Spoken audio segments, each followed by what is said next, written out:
Hello everyone, welcome back to another World Conquer 4 video. It's a Little Back Launcher here, back after a long wait, and even longer if you compare the 1960 Challenge Conquest walkthroughs to what other YouTubers have already created, and to when this update was released. That was in February, almost 2 months ago. I'm just getting around to the 1-star country. I haven't even done it in my own time, as you can see. I still need to achieve victory as a 1-star country, and I think in something like 35 turns. These missions have been pretty easy because the enemy AI is kind of stupid. But just in case you need any help, I'll be doing the 1-star country. We'll be playing as Saudi Arabia. I'll explain why. I did the 2-star country as West Germany. That was really easy. I think that either the Asia Pacific or the Middle East Scorpion are probably the way to go if you want to do it really quickly for the Scorpion Empire 3-star countries. But we'll be getting into Saudi Arabia now. I chose Saudi Arabia because of its geographic position. You really only have one enemy to deal with as an immediate threat, which is the Middle Eastern Scorpion. And you can see you have a lot of resources to deal with them at first, much more so than other 1-star countries. I think the other 1-star countries you could probably go for are Egypt, but the African Scorpion is really powerful. You have a lot of enemies to deal with around Egypt, so I wouldn't recommend Egypt. Belgium actually isn't bad because Belgium has holdings in Africa and Europe. They have some pretty powerful units. Finland is a pretty good one because you start off with Simohea, as well as the Stukazufas, a level 6 Stukazufas that's pretty capable, but look at the targets that you have to deal with. You're not going to get a lot of economic heft out of this at the beginning, and the geographic position for Finland is pretty bad. Mongolia wouldn't be bad, but you'll have to deal with the brunt of the northern Asian Scorpion, and Udintsef is pretty tough. They also have, one of those Wrath NBTs. Thailand is actually surprisingly good. You start off with over 600 cash. You can drop down a King Tiger as soon as you want, and you can effectively take Saigon and do a lot of damage to Phnom Penh in your first turn. But then you also have to deal with helicopters and phantom forces and heavy tanks and such, and it's not the best geographic position. Saudi Arabia is great because once you clear out the peninsula, which you can do easily with engineering units, which allow you to get extra uses out of things like artillery and Hawkeye forces. You have artillery and infantry, Owairan, which sounds like Iran, which is a yogurt drink commonly found in the Middle East and Balkans. He doesn't have hold fast. He has prudence, which means that you actually can demoralize him, which is important because you kind of need that. He is a capable tank commander, but he isn't as crazy as some of the other tank commanders in other theaters, such as these guys. They have pretty broken abilities. You will have to. It's also nice that you have allies nearby to split the focus of the Scorpion. Once you capture Damascus and Jerusalem, you can effectively just turn this into a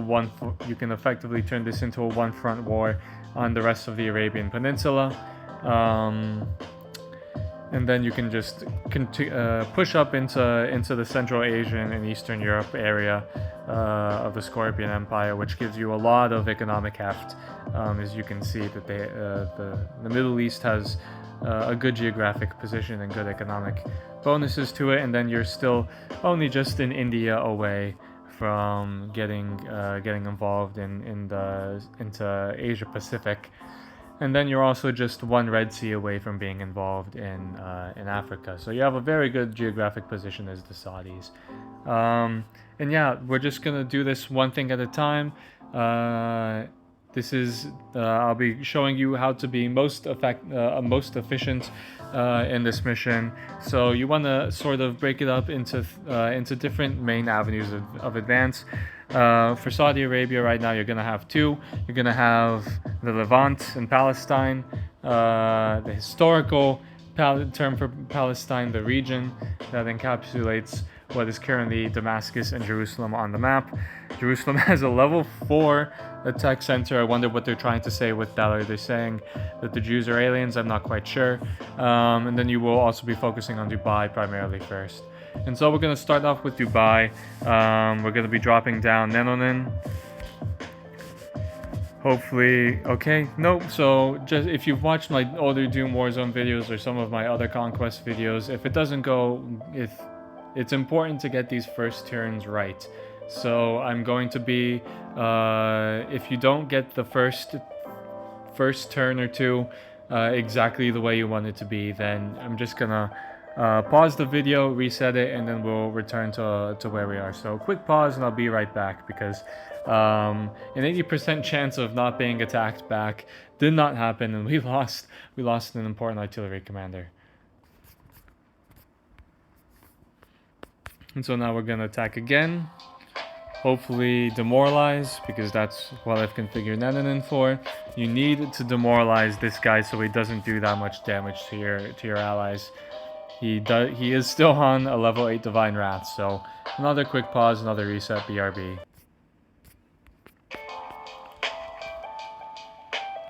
It makes recording the videos more painful, but makes it easier on the viewer, and I guess that's the point of a content creator. Here's what Runestead looks like. I expect he'll die early, so I'm using my worst infantry commander right now. Nice, okay. Unfortunately, we can't send a Wyron into chaos because of prudence, and I'm not going to bother, I'm not even going to try. But that is essentially what we want to have going on in Dubai right now. I know you've heard the song before, I just really like it. I'm putting McArthur here with on the rocket artillery, on rocket infantry, because he has a range of 2 right now. There's a chance that the armored car in Salah attacks him, and he attacks back. Nice. We've already taken out half of the city health in Dubai. Now we turn our attention to Palestine and the Levant. Engineering maintenance, don't really care about that. The landmine deployment, don't really care about that. What we care about is the tunnel excavation, which allows you, when using the tunnel, it gives you can attack when standing on the tunnel, go through the tunnel, and then move again. Not just attack again, but move your unit again. And that applies to rocket artillery, to regular field artillery, to infantry, to medium armor. And so we're going to be setting up our tunnels here. We're going to activate it because we want to get the engineer out of the way, and then we're going to send him back towards our heartland. I'm going to be attacking with Meretskov because he can drop the 20% extra damage marker. We'll put him here, not here, because I don't want him to be demoralized. We want to maximize damage output right now. Mahdi. He is the Mahdi, the Lisan al-Ghaib. Because he has crowd tactics. So I'm going to move him up here first, where he can attack both Damascus and Jerusalem. And then I'm going to attack with Meretskov, because now he has that crowd tactics bonus. This is going to be Revealing. I actually have to move medals around first, but then we'll, in the meantime, I'm going to move him up here. Not attack yet. I'm going to attack first with Zhang, because of the Mahdi. Zhang has the medals. Unfortunately, these conquests do take a while in the early game because you have to pause every time and reallocate medals and such. So quick pause while I reallocate medals.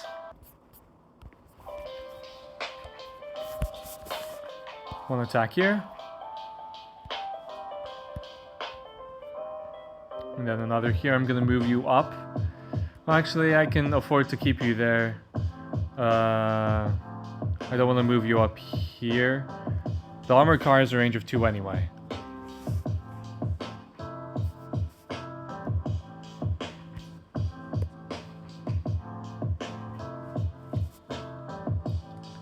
We've already dropped that thing down below half health.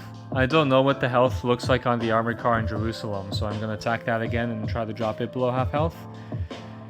Unfortunately, we didn't get a critical blow. If you're lucky, you might be able to get a couple of critical blows on either Damascus or Jerusalem, in which case I recommend putting a throwaway commander, someone like Pavlov maybe.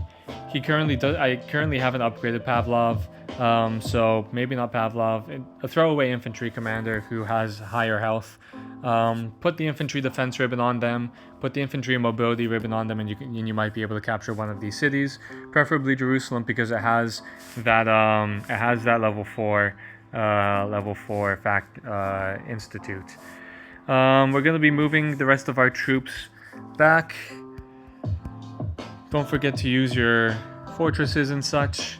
I do not want them to be within range of Owyron. This is going to eventually become Chenault, but I fear if I put Chenault on him right now, they're going to target the infantry, and I'm not going to be able to use him later. So we're just going to back him out of the way first.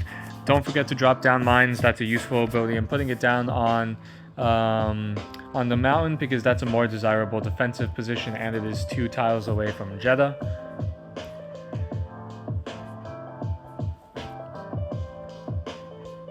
And this is going to be the T-44 with Patton. So they recently, well, not recently, that it was like a month ago, but they did say that in April that there would be a new 4-star event, and Patton cost 10 of the batons.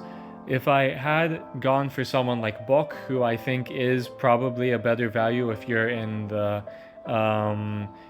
early to mid game, upgrading Bok as your trainable general, he only costs 8 batons, and I would have liked to have De Gaulle upgraded by the time when the April update comes out. I would have had, if I had upgraded Bok, for 8 batons, let's reset that sentence, rather than Patton for 10. I would have Bok and De Gaulle in time for the new 4-star events that are dropping in the April update. I recommend you do that. Patton is great. I think he's a bit more versatile than Bok. You can see he takes less damage when he has high morale. He can theoretically do more damage on his own to elites and just non-elite units. I really like Patton. I got him because I am an endgame player. But if you're an early to mid-game player, I recommend getting Bok, because then De Gaulle, once he's upgraded, let's just take a quick look at that, because this isn't an event mission and we can go back to that conquest. When you upgrade De Gaulle, this firepower blockade ability he has is very useful. And if you put him on the BM21, if you have the BM21 upgraded where he does extra damage, then he can potentially do a lot of crazy damage. He has more tactical versatility and being able to potentially demoralize multiple enemies at the same time. That's really useful for for commanders that don't have things like hold fast. Not him, like him. In almost any scenario, well, he has prudence. Hold fast. You know what I'm talking about. Yeah, where your morale doesn't go down. Not many non-Scorpion Empires have that ability, but let's put down Patton before I forget and activate its ability. I expect he's going to get swamped around Riyadh. Don't want him taking a lot of damage. I do want him dishing out a lot of damage, so we're activating his ability and hoping that these guys focus on Riyadh and he can deal some damage in return. Thin out the enemy hordes a little first. Now, this was turn 1. We might be able to capture Damascus and Jerusalem next turn if they don't drop anything else down. At the very least, we've dropped a lot of these units below half health. We've demoralized them a lot, so it increases the survivability of our own units, and we haven't taken too much damage in turn. And let's see what happens over the next turn. I'm not going to drop down. I'm thinking of dropping a broadcast tower turn, but that's not really worth it just for the first turn. And also, as Saudi Arabia, you don't have that much economic income. I didn't see, forgot to take note of it, but let's just do some quick maths. 80 plus 30, 110 plus 24, 36, 146 plus 12, 24, 15, 10, 24, 15, 10, 49. So that's what we'll be getting next turn, as well as a mere 2 technology. That's kind of crazy though. You would expect, you know, an oil-rich country like Saudi Arabia to have a bit more of a tech sector, but it is only 1960 when the Saudis are just starting to become a major regional player, thanks to that sweet, sweet oil money. Give me a hit of that. You know I'm good for it. I swear. Hey man, you got any oil? I am American, so that is quite fitting for me. But man, it's crazy what our government has been up to over the last couple of months. I'm rooting for Canada. I'm actively rooting against my own government. I want Canada in the EU to win this trade war. The American people need to suffer some consequences for their decisions. I didn't think that the leopard would eat my face. The cognitive dissonance of some American voters is really starting to show now. I thought Trump would hurt other people, not me. Okay, let's see the situation here. Yeah, we can. Yeah, we might be able to capture. Everything went to pass as expected. Very nice. This was just turn 1. I'm not going to do an entire 15-turn series like I did for the Scorpion Empire. I'm just gonna do like the first few turns where it's really important that you get them right. And things have gone very well for us so far. We might even be able to capture Basra, which was a pleasant surprise, an unexpected and pleasant surprise.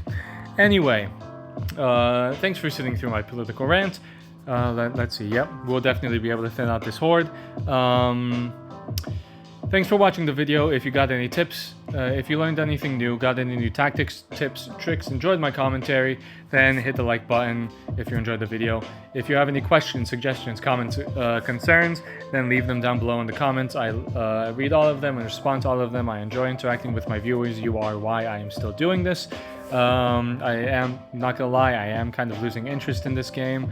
Maybe that will be revamped with the level 4 events. There is also the new origin of the new Rise of the Scorpion Empire event, which is nice because it adds a little bit of difficulty. It is really long and tedious though.